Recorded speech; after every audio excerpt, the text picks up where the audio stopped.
Serial बेबाजी की बहू के आने वाली इसमें आप देखेंगे कि जब अस्मा अजरा के समझाने के बाद सारा से किची किची सी रहती है, तो ये सबको देखने के बाद सारा कहती है कि अस्मा क्या बात है, तुम मुझसे उस तरह पहले की तरह बात नहीं कर रही हो, कोई बात हुई है क्या? ये सुनते साथ ये अस्मा कहती है कि कोई बात नहीं हुई है, तुम्हें जो रिस्पॉन्सिबिलिटीज दी हुई हैं तुम वही किया करो ठीक तरह से, तुम्हारी वजह से मेरी बुटीक की रेपुटेशन खराब हो रही है। तो सुनते साथ ये अस्मा को सायरा कहती है कि मेरी वजह से कैसे हो रही है, तुमने खुद ही तो मिसेस तनवीर से गलत डील की हुई है, तुम्हें उन्हें उस तरह डील ही नहीं करना चाहिए था। ये सुनते साथ ये इसमें कहती है कि मुझे पता है कि कैसे करना है और तुम्हारा भी मुझे आइडिया हो गया है कि तुम्हें कुछ भी नहीं आता है। बेहतर यह है कि या तो तुम यहाँ पे इंसानों की तरह काम करो या फिर तुम दूसरी कोई और बुटीक ज्वाइन कर लो। दूसरे सीन में आप देखेंगे कि उधर जब कुरैशी साहब कहते हैं आशी से कि आशी तुम रोज रोज मिलने आ जाती हो मेरी बेटी से, मुझे लगता है कि पहले भी समन की सप्लाई सिर्फ और सिर्फ तुम्हारी वजह से आई थी। तो इस साथ ये आशी कहती है कि कैसी बातें कर रहे हैं अंकल आप, मैं तो सिर्फ और सिर्फ समन से मिलने आती हूँ और थोड़ा सा दिल बहल जाता है, मैं कहाँ जाऊँ मुझे बताएं। तो साथ ही कुरैशी साहब कहते हैं कि जहां मर्जी जाओ, देखो लड़की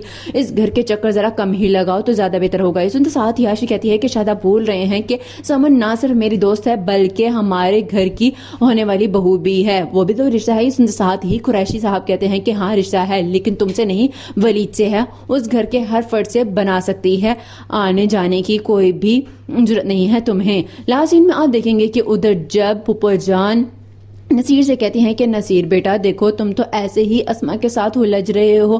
तो सुनते साथ ही नसीर कहता है कि आपको किसने कहा है कि मेरी और अस्मा की लड़ाई हुई है, कोई भी लड़ाई नहीं हुई। तो ये सुनते साथ ही फूफो जान कहती हैं कि अरे बेटा तुम्हारा इस तरह रातों को देर से आना घर, मैं जानती हूँ कि तुम बहुत ही ज्यादा परेशान हो लेकिन तुम्हें समझना चाहिए। सुनते साथ ही नसीर कहता है कि आप हमारे मामला से दूर रहें तो ज्यादा बेहतर होगा फूफो जान।